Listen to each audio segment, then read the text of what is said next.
Hi friends, how are you? చూస్తున్నారు కదండి, ఇది మా జామ చెట్టు అండి. మా జామ చెట్టు చూడండి, జస్ట్ మేము డ్రమ్లో వేసాం అంతేనండి.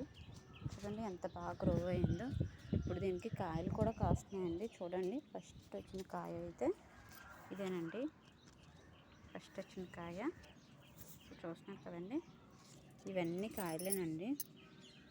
ఇవ్వండి, చెట్టు నిండా చక్కగా ఫ్రూట్ వచ్చిందండి. చూసారు కదండి, ఇవన్నీ చక్కగా కాయలు, కొమ్మకి కాయలు బాగా కాసాయండి. దీనికి నేను బాగా గ్రో అవ్వడానికి ఏటేటి ఇస్తున్నాను అనేది నేను మీకు నెక్స్ట్ వ్లాగ్లో షేర్ చేస్తానండి. చూడండి, గుత్తులుగా కాయలు వచ్చాయి.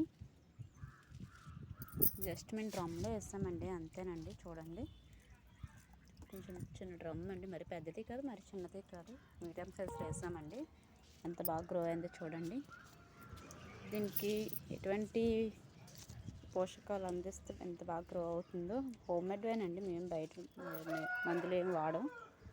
ఎలా గ్రో అయిందో చూడండి. అయినా సరే దీనికి ఎటువంటి మందులు వేస్తున్నాను అనేది మీకు నెక్స్ట్ వ్లాగ్లో షేర్ చేస్తానండి. ప్లీజ్ లైక్ చేయండి, షేర్ చేయండి, సబ్స్క్రైబ్ చేసుకోండి.